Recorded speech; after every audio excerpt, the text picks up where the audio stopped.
I'm Tally Ricci. Tonight, tenants march from City Hall to Queen's Park protesting the loss of affordable housing. Me and my husband and our two infant daughters, we don't have a plan. We'll have more on the tenants' demands. Plus, I'm calling you from the subway tunnel right now. Oh, right, you got them today. Rogers makes its cell service available to all users in the busiest parts of the subway. We put it to the test. And their pitching and defense has been amazing, and we have a lot of hope because of that. The Toronto Blue Jays are postseason bound. We check in with fans ahead of tomorrow's big game. A march was held in downtown Toronto tonight to protest so-called demevictions. It refers to the practice of displacing tenants through demolishing and redeveloping affordable, purpose-built rental housing. Our Dale Minukduk was there.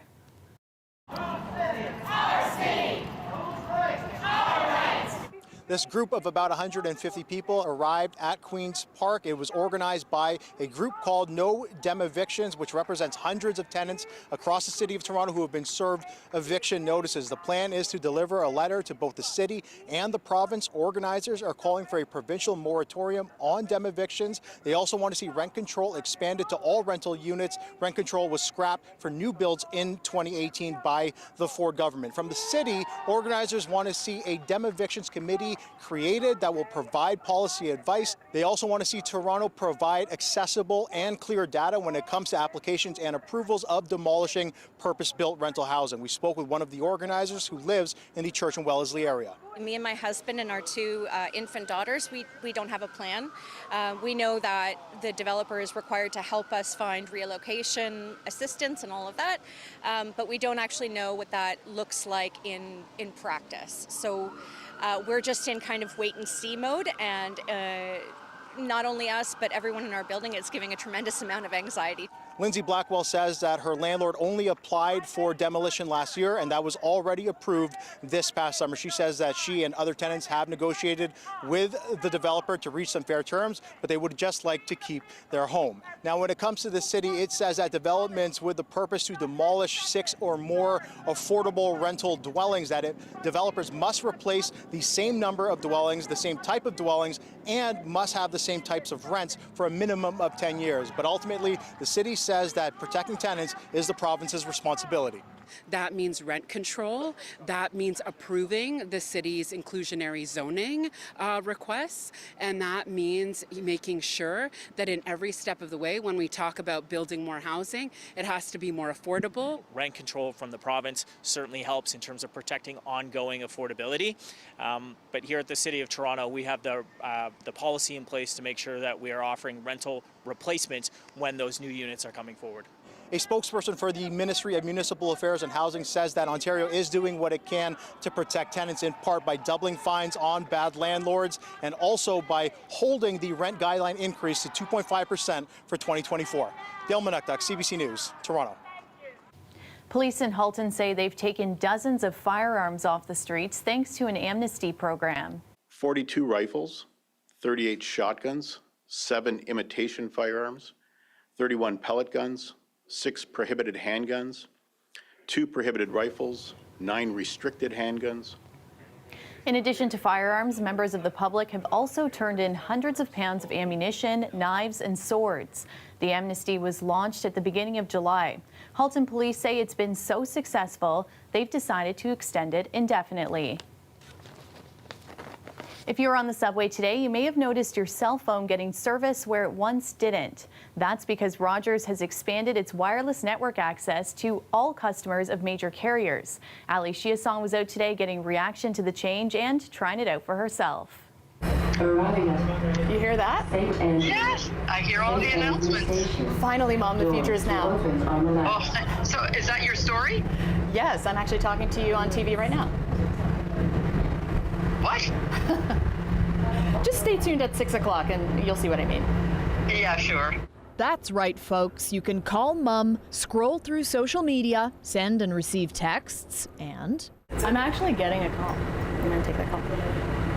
Hi there, it's Ali. There's no dodging work calls anymore. Cheers. Bye.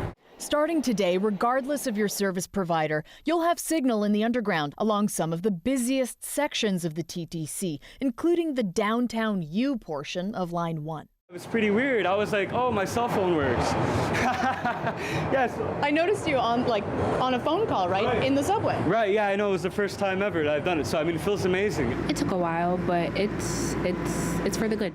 It's really been 10 years in the making. Rogers, which owns the 5G infrastructure, says the ball really got rolling in April when they acquired the old telecom company that fumbled the ball years ago. Rogers made the decision, we're going to fix this. And we did it by acquiring the company BAI and then investing hundreds of millions to be able to go in, upgrade the infrastructure so that not only can it provide 5G services for Rogers customers, but that the infrastructure is now fully capable of supporting all operators. 2 weeks ago, the federal industry minister, François-Philippe Champagne, gave the big three telecom companies, Rogers, TELUS, and Bell, a deadline. They've been given 3 years to provide cell service along the entire TTC system, including upcoming transit lines. It's a good sign that the service we have now came a day earlier than expected, just in time to watch that super intellectual Netflix documentary on your commute. Okay, it's Love is Blind. All right. I think it's great, especially if there is a concern or there's a situation, people are able to contact the emergency services. So it's a security thing, it's a safety thing, but also just for sheer entertainment and just for the fact that we're finally with the times, it feels. Yeah, of course, yeah, for sure, yeah. Ali Chiasson, CBC News, Toronto. Here's a live look at Toronto's harbourfront, sitting at 20 degrees with clear skies. Colette joins us now for a first look at the forecast, and those warm temperatures stuck around even into the evening tonight. Thanks, Talia. Yeah, just some incredible temperatures as we enjoy yet another day of some really extreme heat for this time of the year. It's more like summer than it is as we're getting a little deeper into fall, right? Look at the daytime highs across southern and eastern Ontario. Ottawa to 25, Barrie 27, Hamilton and St. Catharines there too, London and Windsor. Wasn't a bad day in Toronto either. And then you have to factor in the humidity. Yes, the feels like temperature, and we're seeing or have experienced many of these into the 30s, and that'll be the case again into tomorrow. In fact, they'll climb a little more. Tomorrow's kind of the peak of this heat. Very broad dome. It's really protecting the whole Great Lakes area and well beyond. As you can see, everything is having to go around in terms of any kind of active weather. And as we roll this forward, there will be active weather when the cooler air eventually moves towards us, but a few days away before that happens. Overnight tonight, 17. We may even hit 28 tomorrow. If we get there, tell you that would be a new record for Toronto. And we'll look at how long this is going to last when I come back. Thanks, Colette. Big day ahead for the Blue Jays. The team returns to the MLB postseason tomorrow for a second year in a row. And this time they're facing the Minnesota Twins. Naturally, there's lots of excitement and anticipation. Anam Khan reports. Things weren't looking great for the Toronto Blue Jays after they were swept by the Texas Rangers just a few weeks ago.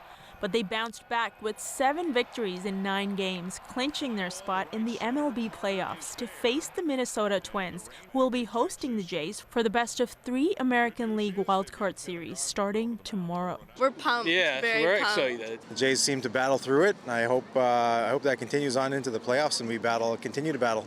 Toronto's last playoff win was in 2016. Then Tampa Bay swept them in the wildcard round in 2020. And last year, the Blue Jays season ended after their 7-run lead against Seattle came to a halt. Thinking back at it, fans say they feel the pressure. I am nervous though because I've been there before last year where the Jays got swept in 2-game series in the playoffs. So I'm just checking my expectations a little bit, just making sure that I'm counting on all probabilities. And the probabilities all come down to one thing, says this sports expert. Because in a very short series, pitching is what it comes down to. In a long 7-game series, there are a lot of factors involved, but in a short series, the pitching has to be stellar. Otherwise, the series won't be won. Toronto split 6 regular season games with the Twins. Both teams won twice on the road and once at home. And with those numbers, Jays players say they feel confident in their skills. I know our defense is amazing and pitching has been amazing, so still think that we're a pretty good offense too. They also say they learned from their past experiences. I think we've learned that it's really difficult to accomplish what every team sets out to accomplish when spring training starts. The more times you play in these atmospheres, the better. So, obviously for us, getting back here again is huge. The winner of this series will go on to play the Houston Astros in a best-of-5 American League Division Series. Anam Khan, CBC News, Toronto. It's media day for the Toronto Raptors as they get ready for a new NBA season. Raptors president Masai Ujiri held a news conference this morning ahead of flying to BC for a preseason training camp. We've made it clear that we want to compete, we want to play a certain way, we want to be selfless on this team, and that's what we're going to do. New head coach Darko Rajakovic is replacing Nick Nurse, who was fired in April. The Raptors will play their first preseason game this Sunday. They'll open the regular season on October 25th at home against the... Welcome back. We have an update on a story CBC Toronto first reported on last February. Victims of a mortgage fraud say they're still on the hook for hundreds of thousands of dollars, even after a slew of criminal charges were laid against former real estate agent and mortgage broker Peggy Chan. Some of the victims of fraud are now coming forward, saying they're at risk of losing their homes. Farah Morale has the latest. Good for you. These days, Eunice Chan's paperwork could fill multiple plastic bags. All this, legal documents in a civil case against Peggy Chan. She claims her friend of nearly 2 decades took out 2 mortgages on her home, totaling more than $1.1 million without her knowledge. Then, allegedly took off with the money. It's a surprise. It's a thought. And I know, I was cheated by someone. Eunice is not alone. Tina Lee, who we first spoke with in January, claims Peggy Chan took out 2 mortgages on her home as well, allegedly forging her signature without her knowledge. The women both filed complaints with York Regional Police, complaints that have now led to criminal charges. Last month, Peggy Chan was charged with multiple fraud-related offenses. Investigators accuse her of targeting victims with limited English and misrepresenting documents they were asked to sign. It makes me feel better, but it is still a long journey. That journey, fighting to keep her home. One of the private lenders is looking to collect on an $850,000 mortgage. There's nothing built into the criminal justice system that requires people to get that money back from them. This fraud expert says criminal charges are rare, but even with charges and convictions, alleged victims must still fight for their lost money through civil cases. The legal system in general asks the victim essentially to take on that burden. CBC Toronto spoke to Peggy Chan's lawyer last month after the criminal charges were laid. He said they intend to fight the allegations in court. Her first appearance is scheduled for later this month. Private investigator Brian King has been looking into Peggy Chan's alleged actions for nearly a year.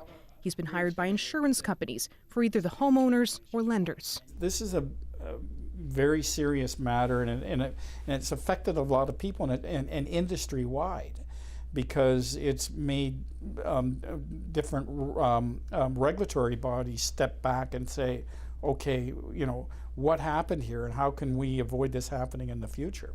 For some of the alleged victims, they say the damage is done. Shirley Jailan He says she had to sell off her house to pay off the 2 mortgages. Her title insurance couldn't help, and she could no longer afford the court fight. She's now renting a home in a basement apartment. I sold my house.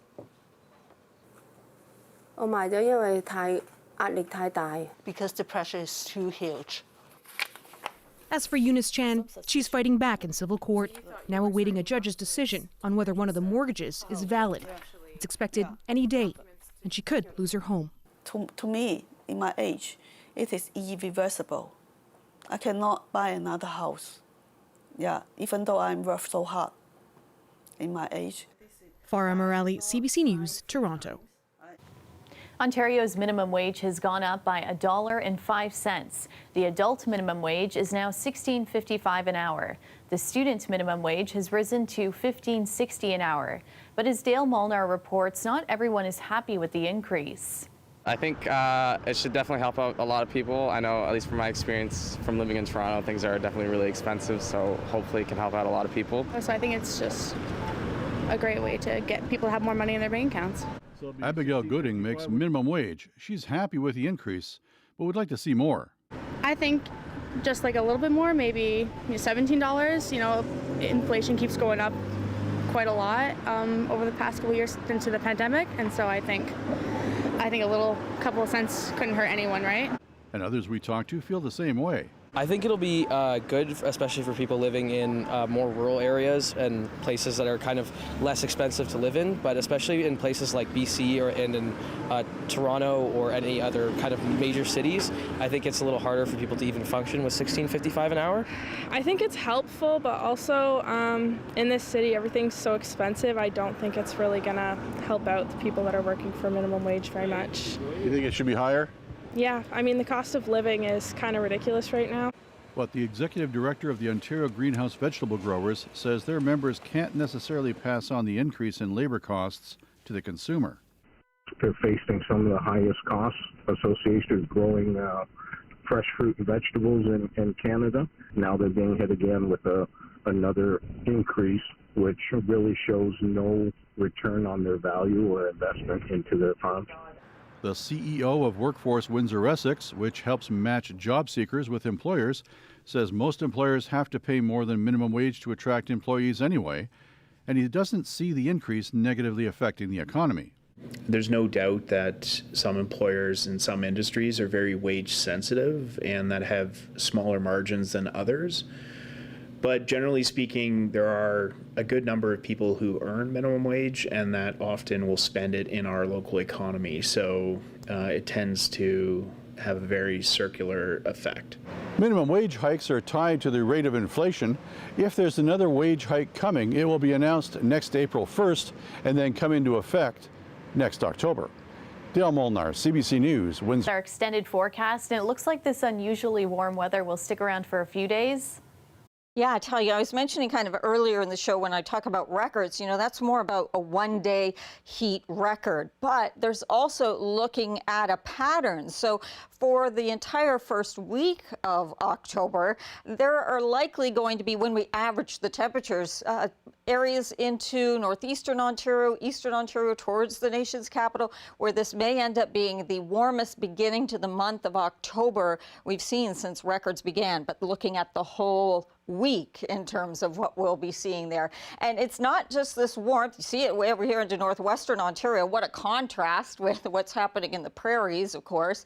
But it extends way down through the Midwest, and some of these numbers in the 30s. Of course, our temperatures may not be there, but our humidex values and what it feels like.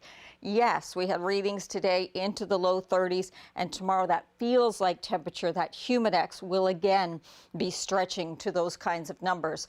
All the active weather has to go around this dome of high pressure. It's sinking air, it's stable air, fair conditions.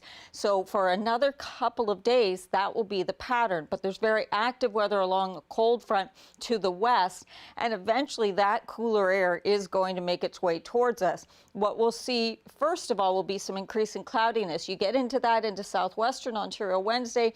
GTA, we really start to experience it more into Thursday, and then the chance of showers Thursday night and into Friday. Overnight lows, many of these, like that 17 for Toronto, closer is what a daytime high should be, a normal daytime high at this time of year. So tomorrow would be a new record if we capture that 28. Still very pleasant on Wednesday. Some high thin cloud begins to move in. Then you really feel it into Thursday, becoming more overcast. Still temperatures above seasonal, but wet weather comes in, and the Thanksgiving weekend looks much cooler, Talia. Thanks, Colette. Well, as you heard in Colette's forecast, much of eastern Ontario is enjoying this summer weather that could prove record-breaking. Elise Skura went out to see how people in Ottawa spent the day. Olena Stupnitska and 8-year-old Patrick are on the hunt for a sweet treat that's usually a sign of summer, but this year could be Thanksgiving dessert. Maybe we can change the location. A bit hidden, but worth the search. Just ask this berry picker who's been coming here for 15 years. October 2nd, and I got a bunch of strawberries, which is amazing at this time. So it's really a blessing and unusual. Like for 100 years, it's the first time we have such weather in October. Not quite once in a century weather yet. But maybe soon. Environment Canada says Ottawa could break a 150-year-old temperature record on Tuesday. Farmer John Vandenberg says the weather has helped nearly every crop he has, from gourds to garlic. We've got an extension on a lot of the crops now because last year at this time we'd already had about 2 or 3 frosts, and but we're still picking strawberries and raspberries and peppers and tomatoes and all those kind of warm season crops that usually don't make it this far. A fine day in the fields here, and a short drive away, a fine day on the fairway. Yeah. Manderley on the Green is packed with golfers taking advantage of what might be their last outing in shorts. Great day to be out on the links with the buddies here, so can't complain especially for October, right? So it's almost like a second summer. Every single tee time has been booked since the weekend. Other courses are extending their hours until after the sun goes down. It's a bit of good news in a summer that saw extreme weather shut them down for days mid-season. We'll take it when we get it. This is perfect golf weather. This summer, had its ups and downs, so I think any golfer would just love to be out in this weather. So we lucked out with a great weekend and then a beautiful Monday today. Good for growing, great for the green. These unseasonable temperatures have everybody out. And if you want to take advantage, you better act fast. The temperatures are set to drop to the mid-teens this weekend. Elise Skura, CBC News, Ottawa. And that's our show for you tonight. Thanks so much for watching. Maribel Tarouk has your next local newscast tomorrow at 6. Good night.